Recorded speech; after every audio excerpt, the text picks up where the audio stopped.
The Lord be with you. And with your spirit. A reading from the Holy Gospel according to Saint Matthew. Glory to you, O Lord.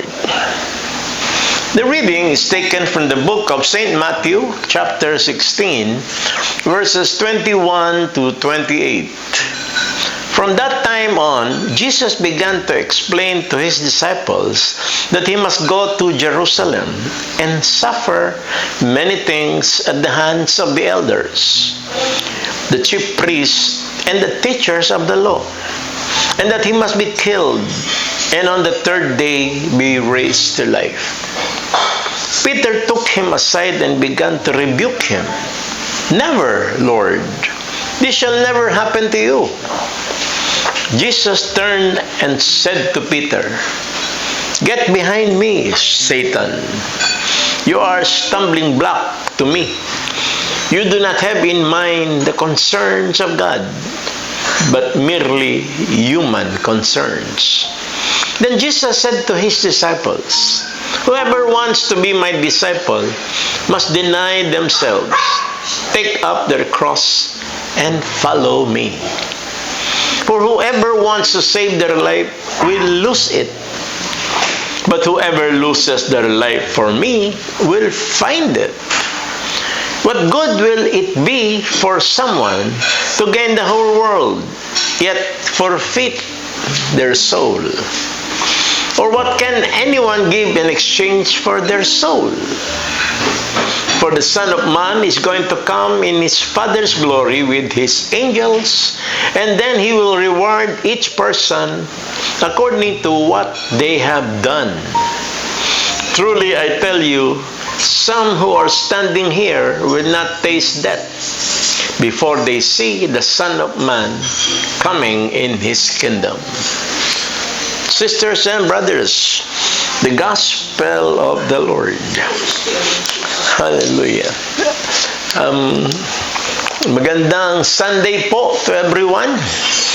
Today's Gospel starts off with the passion, death, and resurrection of Christ. No, it's not happening, but Jesus is foretelling, prophesying, this is what's going to happen to me.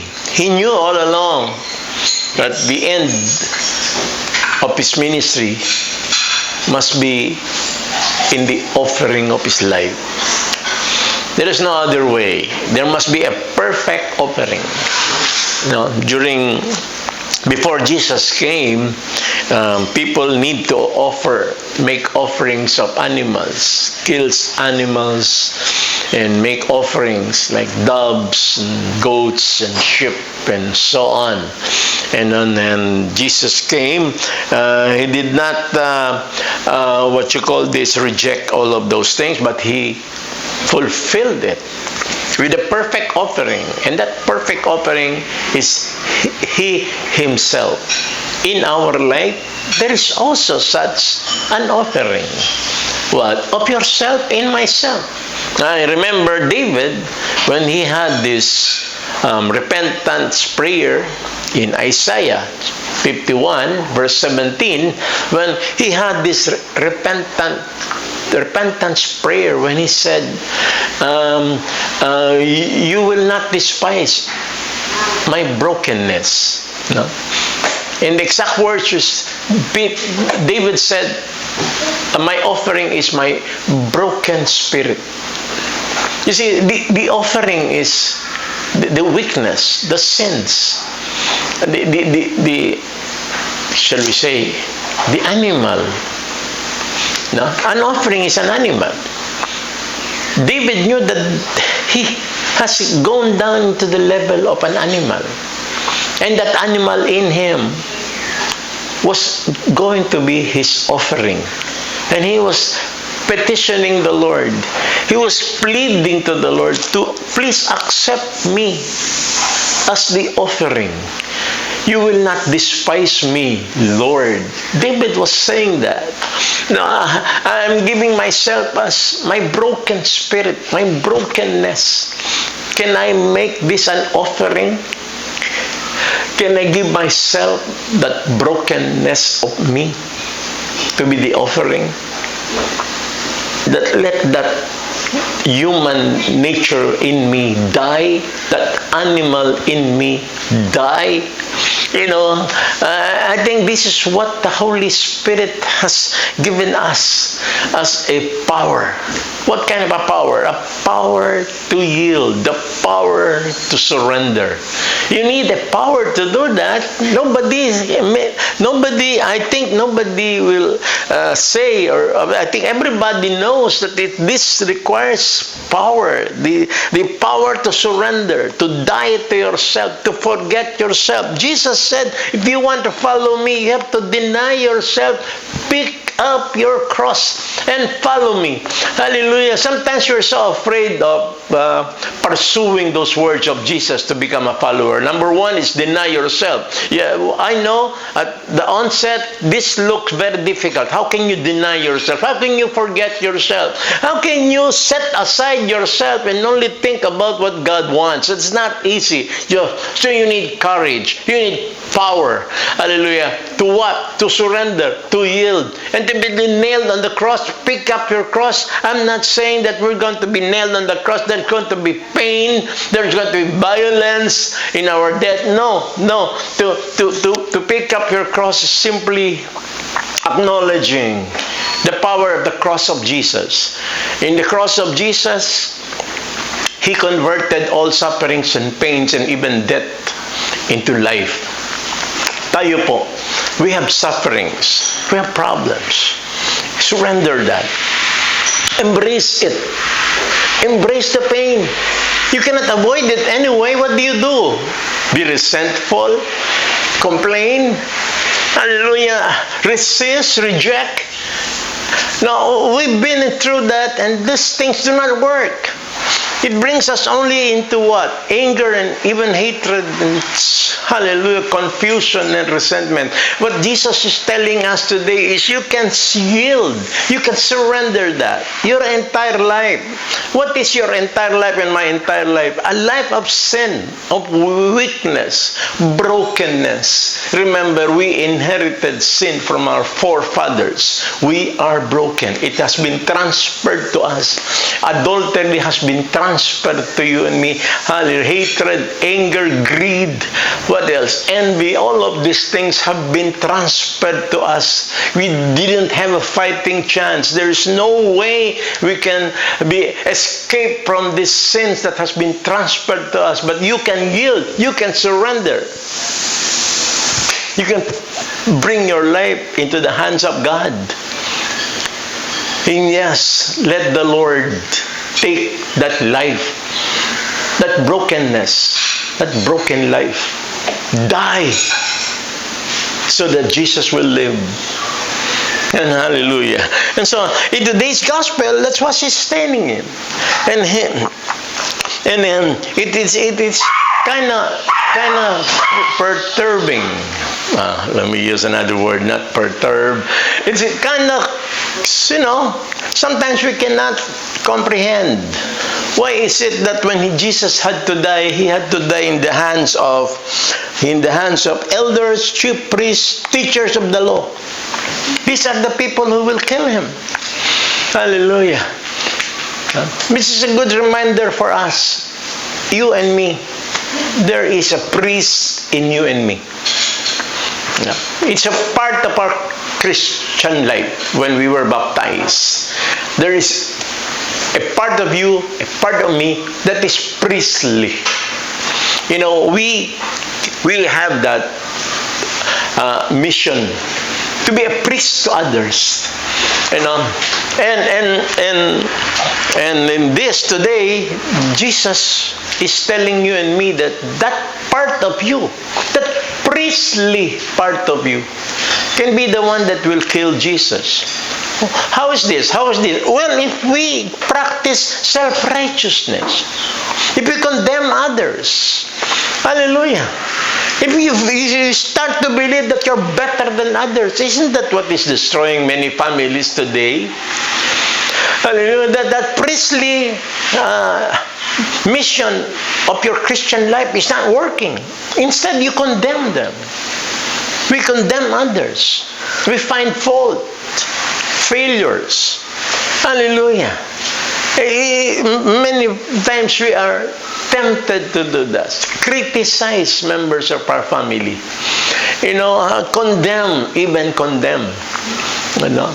Tell them how bad they are.